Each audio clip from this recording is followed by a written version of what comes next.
How do you know that he's the one? How do you know he's the one?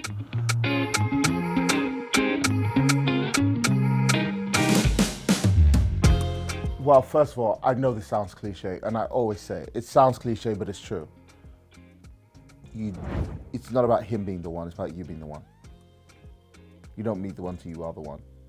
So a lot of people want the one, and the standard for the one is 6 paths. He must have money, he must have good smell, nice car, pay the bills, but you don't do any of those things. You don't have a nice car, you don't have money, you don't pay the bills, and life is wired in a way that you don't get what you want, you get who you are. So you have to be the one to attract the one. People should realize they probably have the person they deserve. So you have to be the one to attract the one. That's my first point. But then how do you know when he comes, he's one? Well, he shows up, the first thing he's going to, when a guy likes you, he'll sacrifice for you. He'll travel, he'll drive you exorbitant distances to be, he just wants to be around. He'll be on the phone with you from night to morning. He'll fall asleep there with the phone next to his head. Burning headache, but you're talking to each other all night till morning. He'll just always want to be around. He always wants to make you laugh. He always wants to make you smile. These are some of the telltale signs but that he likes you. But the sign that he's really the one, he loves God more than he loves you. He puts God first. He's principled. He doesn't just love God, he fears God. He respects him. Never marry a man who doesn't fear God. Don't marry a man who loves God. Many love God and they mess around. Marry a man who fears God. Because when you marry a man who fears God, if he messes up, if he does something silly, he will so fear the Lord that he will fix his life up. He will so fear the Lord that he will have someone in his life that he respects. Men who love God don't have people over them who they're afraid of disappointing and who they respect. So when you're married to that Lord of yours, that guy, but he doesn't have a Lord over him, then you're in danger. You want to sit next to me? Yeah. That's cool. Okay.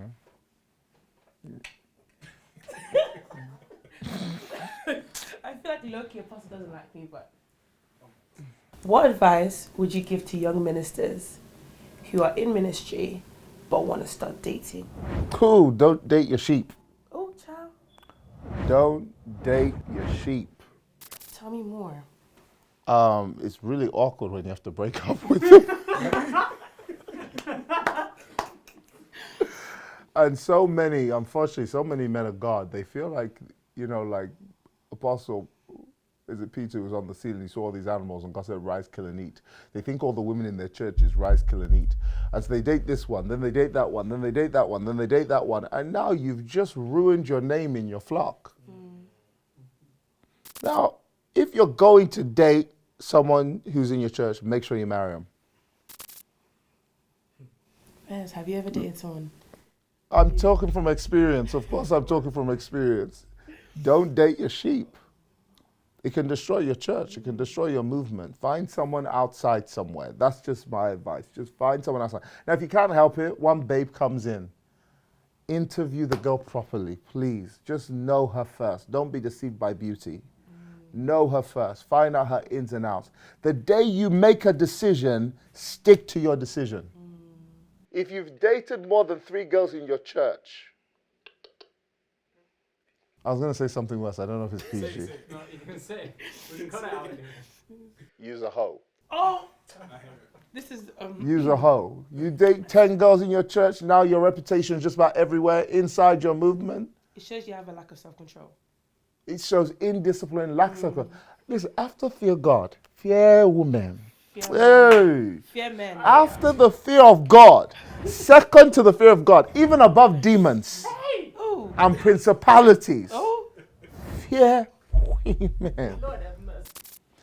Men of God throughout Scripture. Let me name him. You give me the women: Adam, Eve, Samson, Ahab, Jezebel, David, Bathsheba, Are we catching a pattern here? Yeah. The downfall of great men, women. I think it's a lot. Solomon, women's this. The downfall of great men. Look what it says about Solomon, the tragedy of Solomon. It didn't say Solomon didn't love the Lord. It said Solomon no longer loved the Lord with all his heart because of these women. Wow. Look at Reuben. It said, Reuben, you're the seed of my strength. But because you went into your father's concubines, you're as unstable as water. You shall not prosper. Wow. So good. After fear God, fear Men. women. That's the power of women. Women can make you or destroy you. Can I have a different angle? Do you feel like men of God who are anointed forget that they actually have to work on dealing with that thing? Oh, hello. Welcome Eros Eros on the shop. show. Welcome Eros on the show. But do you not feel like sometimes men think, oh, I'm anointed, I'm a minister, so I don't need to work on that side, because a lot of them are dealing with lust issues secretly, and this is how it, manifests. Yeah. There's a terrible thing that's undeniable. The Bible calls it youthful lust, youthful passion, and the anointing doesn't get rid of it. We're building the set, like as we're talking. Take this. Yeah. I guess I get the wireless one. Okay, so. Yeah. Sorry, I just like the wireless one. Yeah. So there's a dangerous thing. The Bible calls it youthful lust. The anointing doesn't take care of it. True. The presence of God doesn't get rid of it. There's only one thing that you do in the face of lust: you flee. Yeah. You run. Run. Yeah, that's right. There's nothing you can do about it. Human beings are sexual. You can't bind it. Listen, the day you need it, and Lazarus doesn't rise. Ooh. Because you've been binding Lazarus. I know so many married men. My wedding night, I was repenting. Really? I was asking God to forgive me. I don't know about anyone else. Because you grow up in a world where sex is so sinful. And anything you did wrong before marriage, it was like, oh, God, forgive me. So you associate sex now with this evil practice. So when I was legally, I said, hi, God, I've sinned. I knelt down. I said, please forgive me, wash me, cleanse my mind. Even if my wife said to me, the blood of Jesus, the blood, what are you saying? Please, you need to be sexual. Don't bind your sex drive. Channel it into creativity. Channel it into your ministry. You have that testosterone for a reason, men. Channel it into your competitive edge. Channel it into your business. Get busy about your assignment, because the moment you're not, the moment it says when kings go to war, David was on his balcony. That's when he saw Bathsheba. When you're not focused about your assignment, you have time for pornography and girls and all these things. Get focused on your assignment. What do you have to say about women who chase men because they're simply men of God? They don't look at character, they don't look at you as a person, just your anointing, and they're like, yeah, he's husband material. I saw a picture once. It was a powerful picture of somebody with a net chasing butterflies, trying to catch them. That was one picture. The second picture was someone who built a bed of flowers and tons of butterflies came. Women are not meant to chase, they're meant to attract. That's why we call it being attractive. Women are meant to draw men in through their attractive. I'm not saying be manipulative, I'm not saying be overly sexual here. What I am saying is be an attractive person. To be an attractive person, become a person of values. Women who propose to men are stupid, because you are ruining that man's. That man has something in him. He's like a lion. You know, a lion, you wave stuff. It's the predator instinct. He wants to chase. In fact, men prefer the chase to the catch. The process of actually chasing you is more exciting than having you. And when I have you, you have to be wise enough to keep growing, so I keep chasing you. Wow, that's good. True. Because if you get married and now and you settle, I'll get bored. Because as a man, my job is the chase. I'm the hunter. It's not the catch. So women who chase are fools. Women who attract are wise. The last question from me, like I don't know if Brother Eros, you have like a question, but Oh, what is Brother your Eros. Why did don't? I told you to stop saying that. I told you to stop saying. He said, Bro Eros. Bro Eros. Have you Yes. seen that So- video? But So my question is, what is your opinion on God said? God I'm sure I've said, done a video on You this are. before. God said, but Ask the just apostle. God said you're my person. you're my person. What is Yeah. your Don't tell them. Mm-hmm. If God said, you don't need to tell them that God said. If God said it, he'll make it happen. If you say that God said, you're now a manipulator. 100%? Yeah. Men of God Because use that how a do lot, I though. now argue with God said? That's true. Because you're now saying God said. How do I fight God? No, don't do that. You just keep it to yourself. If God doesn't say this is your wife, God may say, I like this person for you. What do you think? Ah, actually, she's cute. Yeah, okay, I like her too. What if it's you? Can you orchestrate what the Bible actually says? And I know people say that's talking to animals. It's not God talking about people. But if he cares for the sparrows, he cares for us. He says, read out of the book and find. No one of this shall fail. None shall lack her mate. For my mouth has spoken it. My spirit has gathered them. So the Spirit of God doesn't gather him or her. He gathers them. Think about what happened with Isaac when Eliezer went to find a wife. It wasn't one woman who came. Many women came. But he said, let the one who serves stand out. Let the one who... You see, the difference between a woman and a wife is service. Wow, so good. A woman is different from a wife. A wife is actually a servant. Wow, That so sounds good. terrible to say, right? In the 21st century, because wives aren't servants anymore, and that's why their marriages are breaking apart. But Wow. anyway, let's move on. Next. I'd say my question is, what do you say to men who say, I want to date, I'm interested in finding a wife, but I don't feel like Oh, I'm men at are that servants stage. too, by the way. But yes, Yeah, important caveat. Yeah. What do you say marriage to is servant marrying servant, Mm-hmm. and to be a servant, you can't have an ego. Ooh, that's good. That's very good. That's good. That's true. What do you say to men who say, I'm interested in dating, but I don't feel like I'm at the right stage yet, financially wise, wisdom wise, maturity wise? You know, that age old excuse for why they can't date. I would say to those men, you're chasing money. Mm-hmm. Chase purpose. When I got married, I didn't have money. Money followed the marriage. Wow. Money is not a leader, it's a follower. When money is a leader, you'll be a survivor. Wow. When money leads you, you're surviving. When money follows you, you're thriving. Money follows people of value. If you value marriage, money will follow you. Wow. Wow. If you value vision, money will follow you.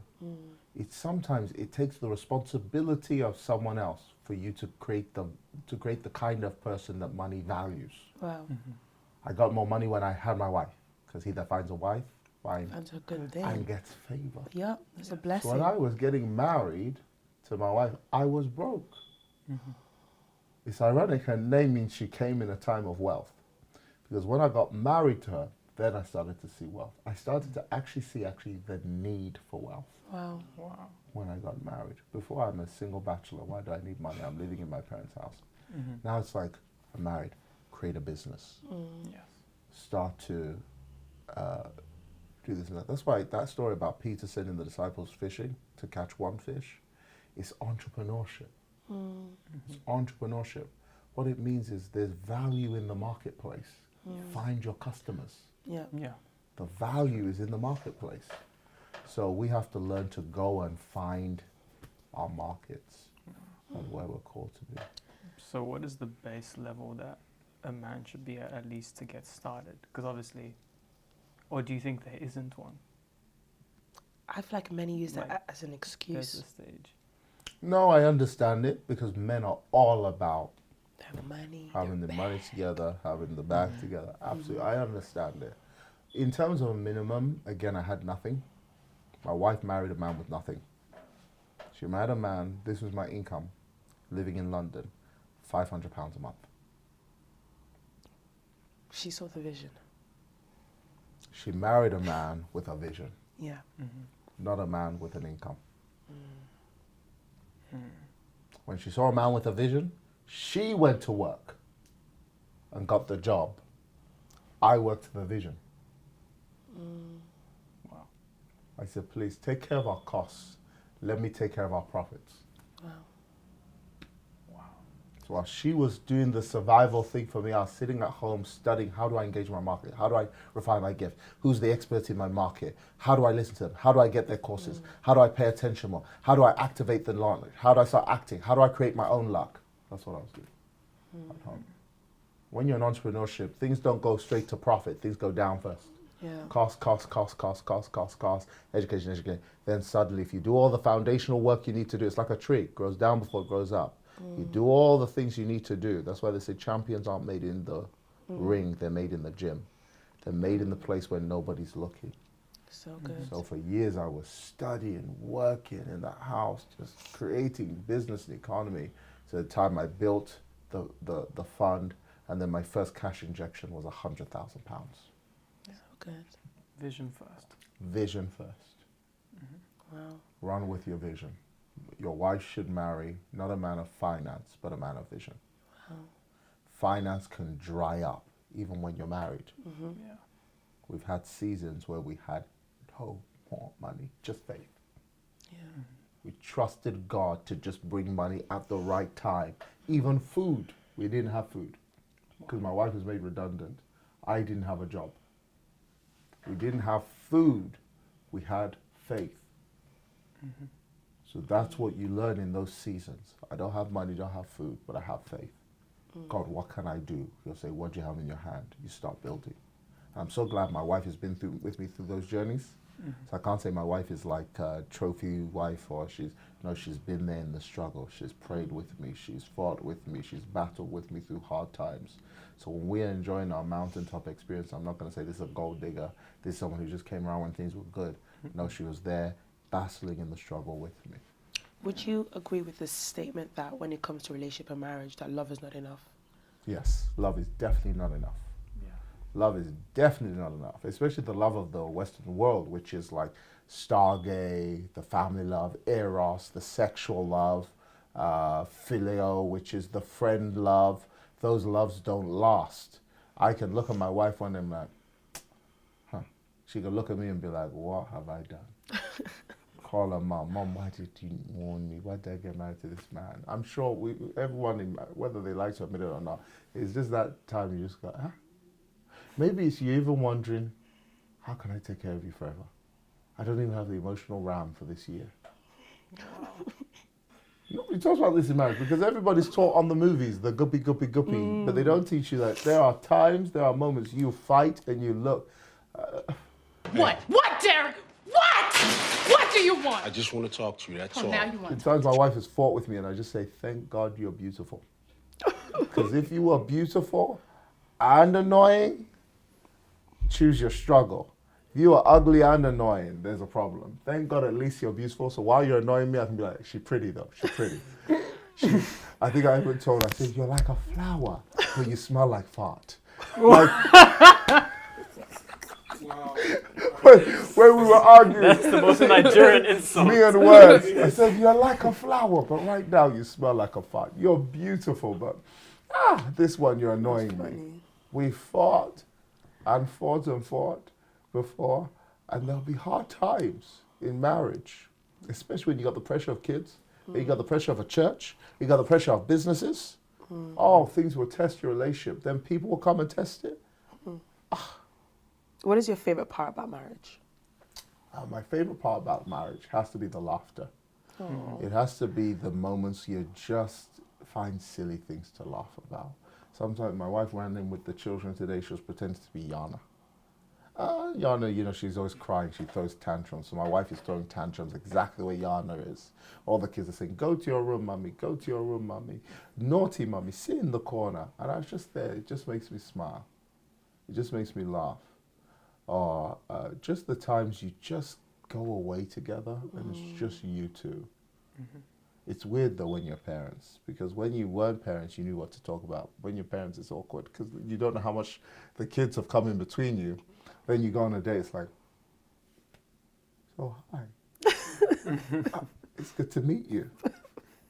And now your only conversation is the kids, because that's all you have now. Oh, the children, yeah, the other day. Then you're like, let's talk about something else. Oh, the ministry. No, not the ministry. How are you? So we found ways when we went to, was it Dubai or Morocco? I can't remember which one. But we'll find ways to talk, like we'll get a chessboard. And as long as you're playing chess, you're competing. While you're competing, you're talking. And so you find just ways, no mobile phones, just a chessboard, checkers, you play games, Monopoly or whatever, and you find ways to relax and then be able to talk. But I think my favorite thing about marriage is friendship. Wow. I think too many men didn't marry their friend, and that's a big problem. That's good. You married your wife, not your friend. You should have married your friend. Because when things are, you see, you tell everything to your friend, you don't tell everything to your wife. That's good. How would you have dated differently when you were younger? Number one, I wouldn't have fallen in love. I fell in love too many times. I don't know who told me to be Romeo. I fell in love so many times, then my heart would get broken, then I'll fall in love with someone else. My mom had to pick me out of a disco because of Jessica Dring. She's still my friend on Facebook. I fell in love with Jessica Dring because of something. There's something about Mary, the movie. You guys would know it. There's something about Mary with Cameron Diaz, and she looked like Cameron Diaz in her younger days. So I said, I fell in love with this girl. And every day, this girl knew I loved her. Anyway, so one day, this kid comes to our school, Ben Monk, primary school. He's aggressive, fights everybody. He's just aggressive. Me and my brother would hold him back. The moment he sees red, you're finished. He'll lamp you. So we'd hold him back. Why is Jessica Dring kissing Ben Monk? The bad guy. Why is it the bad guy? So is the bad guy. She's kissing Ben Monk at the disco What is the bad? that I took her to. She was a bad girl. So I went to You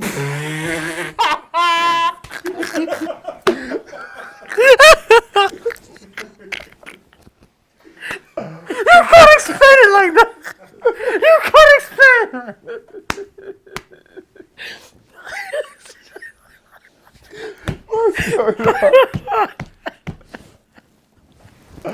It was Karen. It was Karen. She was a bad No, girl. because when you were talking, she was just like, just a bad girl. I was like, Bad girl. oh, God. It's not a funny story, I promise. so Ben Monk did that, and then I'm crying in the toilet cubicle, crying my eyes out. My mom has to come into the toilet, and she talks to me outside the door. It's the best prep talk my mom has ever given. After that, it was like no more chasing women. But yeah, I've been heartbroken so many times. I want to warn my kid because his heart is open. He told me the worst news a child could ever tell you. Jan and Elijah came to the house and said, Dad, I want to tell you something. I've got a girlfriend. I've got a boyfriend.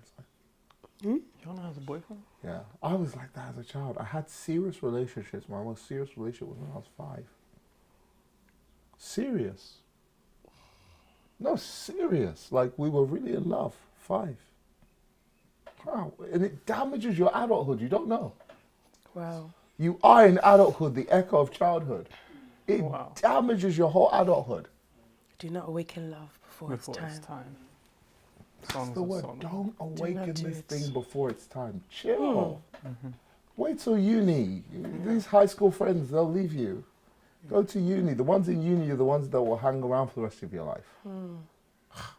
Anyway, be moving. What's next? Yeah. One last question. You've said that about every question, but go ahead. It's intriguing. I wanted to know, from your experience, how would you describe the way men love and women love and its similarities and differences? The way men love and the way women love. Yeah. Men love the way they want to be loved, and women love the way they want to be loved, and that's the problem. That's beautiful. Men want to be respected, so they speak that language. Women want to be affectioned and adored, and the word is exclusive. That's the word for women. Women want to feel like they're the one and only. They're exclusive. This guy's not exclusive. Men aren't exclusive. As much as we want to pretend, you got like 2 eggs, he's got like a sperm that could populate all of London, literally. Yeah, men are just not biologically exclusive. So women are like, you know, because to them it's like, I'm the one and only, I'm everything. Oh, look at me, I am a miracle child. Women feel that they're the center. I find, can I say this online? You can can't get cut some cancelled. things. You can cut some, I find women quite selfish. Let's get into that. Princess syndrome, Oh. especially in the 21st century, where the world rolls around you. Can I read something Yes. to see if this describes womanhood today? I know women hate this one. What about the men? Just for a moment. Okay. We're intrigued. Okay, let me read this. It's hard to find an excellent wife. That's just the first line. It's hard to find an excellent wife. Not woman, wife. She is worth more than rubies. Her husband trusts her completely. Do you know how many women come to my counseling? My husband doesn't talk to me. Do you know why he doesn't talk to you? He don't trust you. I don't trust you, girl. He don't trust you. Do you know why he don't trust you? Because your reaction is crazy. Oh. It's about him. You make it about you. Fairs. Is that how they can't be friends? Yep. Marry your best friend, guys. Her husband trusts her completely. With her, he has everything he needs. She does him good and not harm. Do you know how many women use ammunition? Because your memory's better than ours. That's good. That's true. So every time we're in a fight, you go, remember that time? 16th of February, you're in the green top. You know the green top I hate. You're in that green top and blue trousers. That time you stood in the corridor. You said to me this way. And we're like, when did I say that? So we don't remember it because we didn't mean it. Yes. But you remember it, and it's like to you, you don't know how to read between the lines. You go, he didn't mean it. He didn't mean it. You just peed him off. Anyway, can I keep reading? Yes, sir. She does him good and not harm for as long as she lives. She looks for wool and linen. She likes to work with her hands. How many women are industrious today? That's true. I'm not talking about job. Industrious. She looks for wool and linen and likes to work with her hands. She's like a trader ship. She goes far to get food. Basically, she's making this and she's trading. She's in the marketplace. She's a businesswoman. That's why I said, your husband is not in church. He's in the marketplace. Second to that. She's like a trader ship. She goes far to get food. She gets up while it's still dark. She's not sleeping. Women are professional sleepers. Turn on the car, gents. Just get in the car and turn it on. There's no conversation. 5, 4. Even the mouth is open catching flies. She's up when it's dark. She prepares food for her family. She also feeds her servant girls. She's a leader. She's empowered others. She looks at a field and buys it. She's a businesswoman. She didn't say she looks at a field, asks her husband for money and buys it. She has her own money. That's good. Yeah. That's good. She's an investor. With money, look at, I knew it. I didn't even know this. She looks at a field and buys it with money she has earned.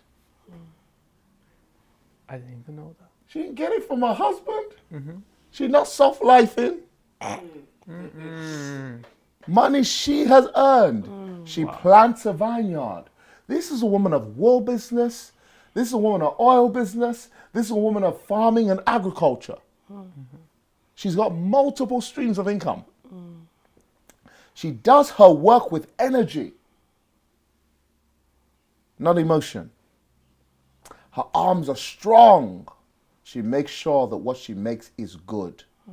She works by her lamp late in the night. This is what we associate with men, by the way. I work all night. I didn't even know Valentine's was coming because my life is... Look at her, she's diligent. She's diligent. Poor people are lazy. True. The hand of the diligent bears rule. She works by her lamp late into the night. She makes thread with her hands and weaves her own clothes. She's not a consumer. She welcomes the poor. She helps the needy. She's kind. She does not worry about her family when it snows. They all have fine clothes to keep them warm because she made them. She makes coverings for her bed. She's tidy. Her clothes are made of linen and other expensive materials. She's well presented. Her husband is recognized at the city meetings. He makes decision as one of the leaders of the land. She has the ability to make a man a leader. She makes linen clothes and sells them. She provides belts to the merchants. She is strong and is respected by the people. She looks forward to the future with joy. Why? Because she's taking care of the present. She's not worried all the time. She speaks wise words and she teaches. She's a teacher. She teaches people to be kind. You see these brash mouth, Instagram, They'll be baddies, screaming Proverbs 31. baddies with Proverbs 31 on the 31. chest. She watches over her family. She's a prayerful woman. She is always busy. She has no time to waste talking. Hey, sister. Oh, girl, I heard the other day. It's better than this. Oh, no, she did. Yeah, she. Anybody got time for that? Her children bless her.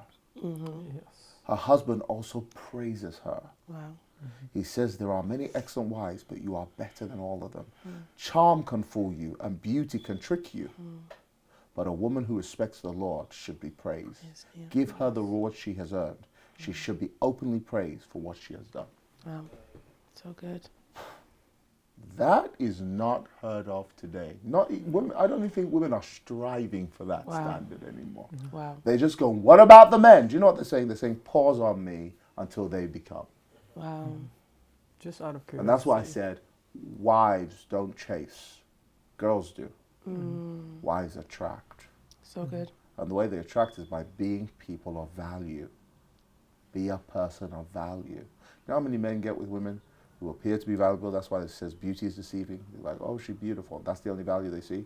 Then they get married and it's like, there's really no intrinsic value in you.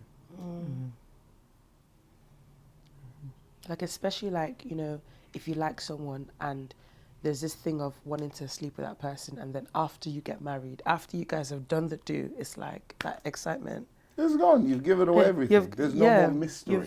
You've done. Yeah. Mystery is important in marriage. Yeah.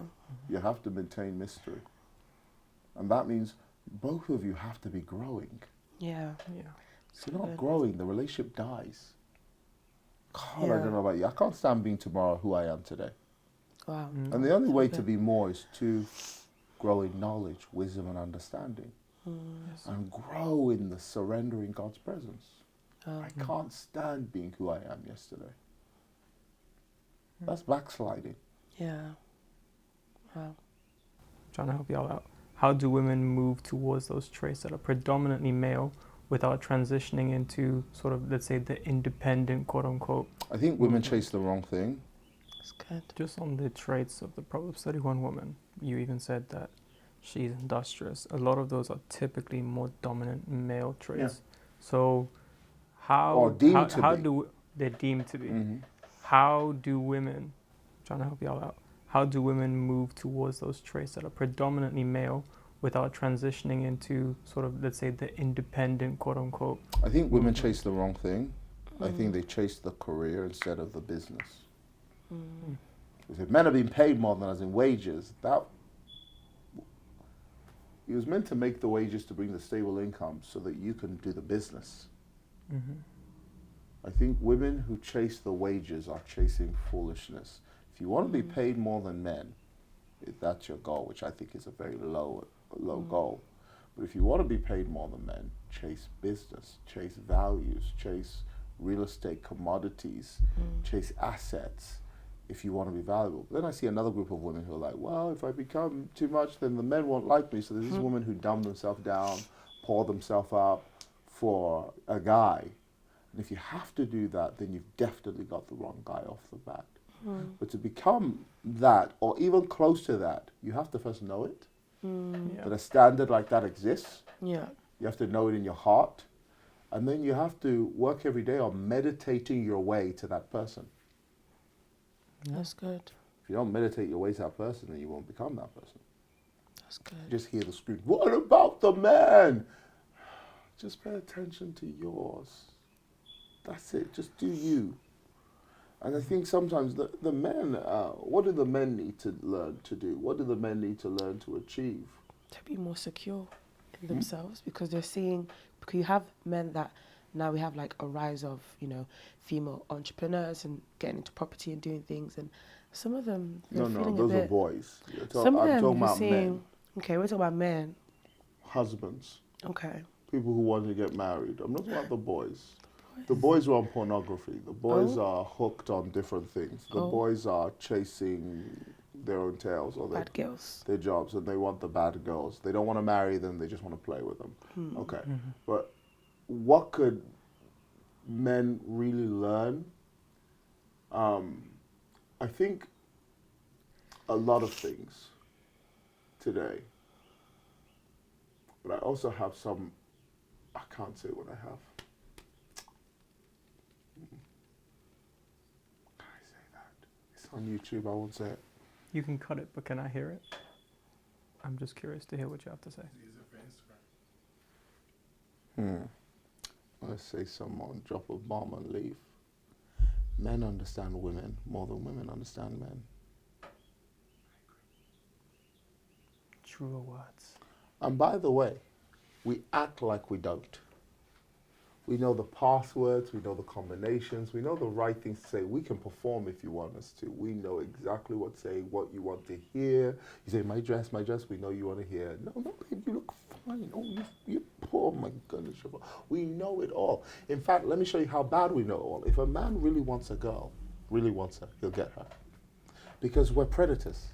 And predators know their prey. Yeah. So men will go to funerals and be like, they're broken women. Father issues, daddy issues, just show them love, buy them things, get them gifts, and hook, they've caught you. Anyone who knows their prey is a predator. They know how to trap them. And once we've trapped you, it's like, look what I caught. Then we throw it back into the ocean. And on to the next. It's facts though. Should I have said that facts, phrase? though. I don't know if How that many- can be how many- online. how many That times have you angers, said that can anger a lot of women. Yeah. Especially said because women want to think they're smarter. We smarter. We understand you. No, we got you. No. Actually, women have not solved the Rubik's puzzle of men. That's why, by and large, proportionally, that's why I come down hard on the women's side than I do on the men's side. Because by and large, proportionally, men are the ones leaving the home. Men are the ones committing suicide in their 40s. Men are the ones in prison. Men are the ones in depression. Men are the ones clocking out of society. Whilst women are actually thriving. They'll create communities. They'll create silos. They'll talk to each other. They'll conversate. Men are dying in silence. You ask, I see men talk in conversation. The women talk, then the man will talk. Halfway through the man talk, the woman interrupts. It's like, I sometimes think, have you ever heard a man's voice? Sometimes I want to ask him that question. Have you ever really heard a man's voice? Especially the women who weren't brought up by fathers. Have you actually heard what a man sounds like? Because when you do, you realize they don't sound like women. Yeah.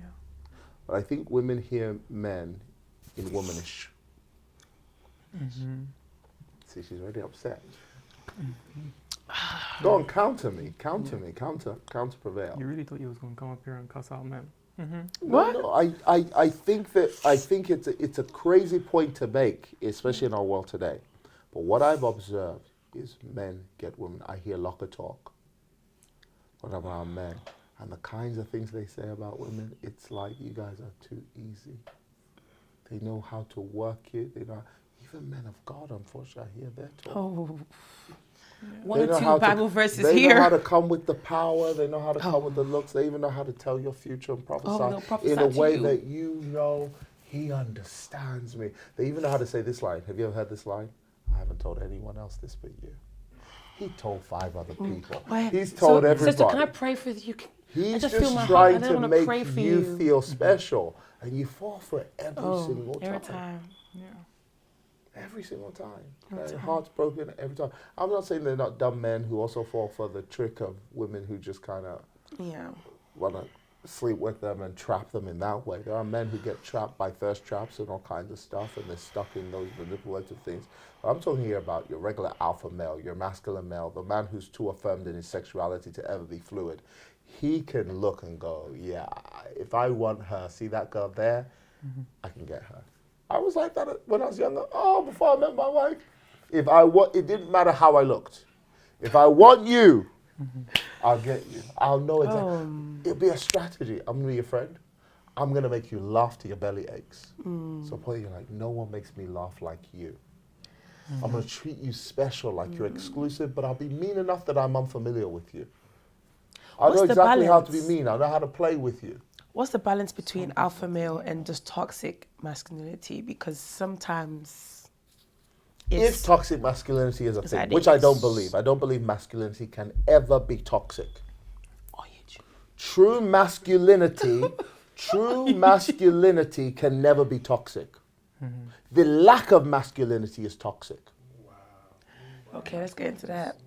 Now, Let's get to that what is happening in today's world is the destruction of masculinity. Men who know who they are, affirmed as men, strong. If you're fluid, you're a real man. But if you're not, and you wear your trousers and you don't wear a skirt, you don't do your hair in these ambiguous ways, you're kind of looked down on. Especially if you're a white male, you got big problems. You should be guilty for being slave traders and all kinds of things. So you should just shut up. You have no voice in society anymore.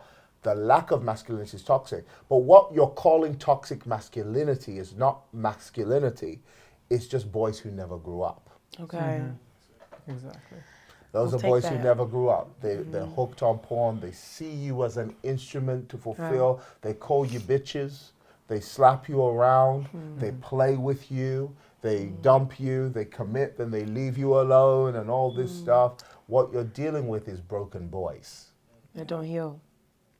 You're dealing with broken boys, but they're in adult bodies. And that's the deception. And they lack self-awareness as well. Nope, they don't. A lot of them do, sir. Nope, they don't. A lot of them are delusional. Nope. A lot of men I speak to, they're fully aware that they're dogs. The ones I know that are dogs, they know they're dogs. Even the narcissists know they're dogs. Oh. I've met many narcissists, and they're depressed. They have self-reflection moments when they're alone. That's why they don't like being alone. That's why when they're alone, they call you to their bed, because they don't like facing themselves. Ooh. And then why do women keep going back to that though? Not me. Because, okay, if you're brought up in an abusive situation, you're very likely to marry or be with an abuser. And our world today, the majority of women are broken. Wow. Stockholm syndrome. They're broken by absent fathers. Majority. You're talking in America, 1 in 4 children grow up without their father. 1 in 4. That's huge. Right? 1 in 4 grow up without their fathers. That absence already is a form of negligence. It's an abuse. Now imagine somebody comes, what that woman now is looking for is her dad. Her dad is this absent figure. Yeah. But she also doesn't know that the guys she's going for are a subconscious reflection of her own internal world. So this guy, all women, they know it's a rat, smells like a rat. Looks But like let a me rat. tell you, there's something safe about the uncertainty. If a woman then finds a good man, you'll be shocked how much time she spends destroying him, Wow. just so he becomes the image of what she feels on the inside. Wow. How many women have argued with their men that I know? Hit me, just hit me, come on, come on. And the guy's just the calmest guy in the world. He doesn't even want to argue. He's like, just hit me. Because you've grown up in an environment where you've subconsciously believed this is what you deserve. Yeah. And until you change what you believe you deserve, then there's something else that works against women, the biological clock. Wow. Men can have babies to 100 if they want. Yeah. Yeah? Women have a clock. Especially in the West with the diet, the clock is much less now than it used to be. Now imagine you're going to menopause at 40, you're 35 and you're not married. And there's this feeling that you should have a child. No matter how much you think you just want to create, you don't want children, every woman like that is really miserable on the inside. They're not the real ones. But most women want children, they want future, they want posterity. There's something in human nature that wants that. Now imagine you're 35, you got no husband, you're in a room with no prospects in your circle. At some point you're going to get desperate. There's a story, you'll feed yourself. Whoever comes, as long as they're decent, they have a pulse, and they don't beat me, let me just go with that person and let me be happy. And for me, that's where my heart breaks for women. I want to teach women how to be in the rooms that enhance the opportunities. Yeah. They want their miracle to fly over to them. They need to be in the proximity of miracles. Yeah. And they need to make things happen. Yeah, that's why I think Ruth said to Naomi, or Naomi said to Ruth, sorry, go to the threshing floor where the men come out to thresh wheat. Don't be around your girlfriends all the time. Mm-hmm. I'm not also saying be in an environment that's unsafe with loads of men, but I am saying like go to where the men do business. Yeah. Be there. Mm. Yeah. Wow, that's so good. You said something really powerful once in church. I owe the world that one. Your testimony, like about you going to therapy. On my testimony. I don't pull it out from my Instagram. I know the exact words, I just want you to say it. Do you want me to say it? I don't know the word for word. But I what know did say? word for word because it hit me that day. You said something about how you knew you needed inner healing, counseling. You were advising everyone get it. You said, I owe the world a healed version of myself. Yes. Yeah. That has just, wow. You owe your future husband a healed version. You owe your future wife a healed version. You owe your employer, your business, your future, your God a healed version of yourself. Get healing. Yeah. That was good. I'll be anything except Thank the you, one that guys. deals with any crazy work. Bye.